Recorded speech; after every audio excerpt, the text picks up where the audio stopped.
Hello lovely people, my name is Emma and today I'm doing a 5-star predictions list for non-fiction, and this will be my second round for non-fiction predictions that I've done on this channel. So I normally do them where they're lots longer and we talk about 10 books, but I don't know how reading's going to go in 2021, so rather than setting myself up for fail, because I only got to 7 on my last list, we're going to predict 6 and then I might actually get through them quicker and be able to do another list for you by partway through the year next year if I have a good reading year. So let's talk about the 6 that I'm fairly confident on. One that's actually on my December TBR because I'm that excited for it is Fabulosa, the story of Polare, Britain's secret gay language by Paul Baker. So Polare was, as again the subtitle suggests, a secret language that the gay community used, I believe, in the 60s and 70s. And I actually heard from Paul Baker on a podcast that I listened to called The Illusionist that was talking about Polare, and it definitely made me want to go out and read his whole book. I think it's going to be really fascinating and a lovely combination of like history, linguistics and queer culture. And I think it's just going to be generally a wonderful thing to look into about like how did Polare form, where are its roots and origins, how did it become more mainstream and how did it end up dying out, and is it still used today? I think it's going to be fab. It wouldn't be one on my list if there weren't a few paleontology or like natural history books in there, so one of them that I'm fairly confident on is Dinosaurs Rediscovered by Michael J. Benton. This has been recommended to me so many times on Twitter by various paleontologists that I follow whenever I've been like, what dino book should I read next? This name keeps coming up, and it's looking at how the scientific revolution is rewriting history and some of the really new discoveries that we found about dinosaurs and that time period in general over the past couple of years. I believe this is the most up-to-date book on dinosaurs on the market at the moment, so I'm really interested to see how the information in it contrasts with some of my like kind of current sort of base of knowledge about dinosaurs, what new information there is, and just sort of generally, you know that I love all things dino on this channel, so I think it's going to be a good one. One on a similar-ish topic is Kindred by Wragg Sykes. This is Neanderthal Life, Love, Death and Art, and this is about the Neanderthals. I really like prehistory as well as kind of paleontology, and I definitely want to learn more about sort of very early humanoids, and I think that this will be really interesting because there are a lot of misconceptions about Neanderthals as being these kind of grunting cavemen, and actually they were far more sophisticated from the bits that I've read both and like in previous books and also kind of heard on podcasts in general, so I'm really interested to get to a whole book on this. This was another one that I saw advertised on Twitter from some of the paleontologists I follow of being like, go buy her book, this looks amazing, so I jumped into it immediately and I definitely want to try and prioritize it soon, and I'm fairly confident it's going to be a 5-star read. Like, it's about old bones, I'm clearly here for this.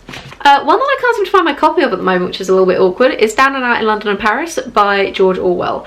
I love George Orwell's writing. He's one of my favourite authors, both for fiction and non-fiction, and I gave his last 2 non-fiction books I read a 4-star, so this one might end up tipping to a 5-star, or it might just be a solid 4-star read. I don't really know. That line's very blurry, let's be honest, on my rating systems.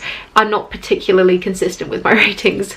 This is about George Orwell's experiences being homeless in London and Paris, I believe, and I think it'll be really interesting, and I love reading historical non-fiction to kind of find out what contemporary writers of the time were thinking about, and George Orwell just has such a wonderful turn of phrase. That man could have written a shopping list and I will read it. One that I literally just picked up on audiobook recently is War Doctor, Surgery on the Front Line by David Nott. This is, like the subtitle suggests, about a guy who is a doctor in various war zones and his kind of experiences. I love medical memoirs, they're one of my favourite subgenres of non-fiction, and this one was so heavily recommended when I put it on my like the good, the bad and the TBR video about medical memoirs recently. So when I saw it that was discounted on Audible, I had to snap it up, and I don't actually know a crazy amount beyond like just Doctor in War, so I'm going on a slight limb here about whether I think it's going to be genuinely a 5-star read or not, but I am quietly hopeful that this could be another Adam K This Is Gonna Hurt reading experience for me, where it is everything that I'm looking for in a medical memoir. So hopefully David Nott will not let me down and this one will not have been overhyped. And then the final one that I'm really intrigued by and I'm hoping will be a 5-star read is What We Don't Talk About When We Talk About Fat by Aubrey Gordon. I listened to Aubrey Gordon's podcast Maintenance Phase with Michael somebody or other whose surname I can't remember. I'm so sorry, Michael.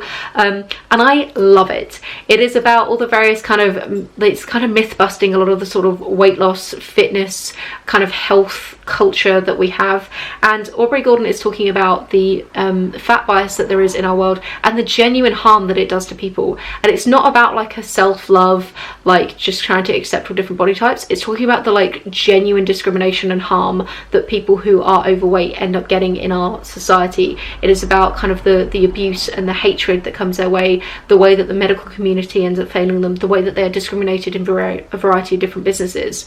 The last episode of Maintenance Phase at time of filming was all about her book and talking about some of the like anti-fat bias that there is in our kind of community, and I love her. The snippets that they read out on that podcast were amazing, and I was like, right, I clearly need to grab this as soon as I can. It's on my Christmas list, and if I don't get it for Christmas, I'm going to be treating myself in January anyway. I'm going to read it really soon, and I reckon it's going to be a 5-star because Aubrey Gordon is amazing. Also, totally go check out the podcast, it's fantastic.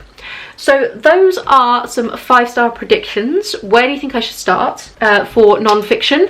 And yeah, are there any that have been added to your list? Is there any that you think I might not actually end up enjoying?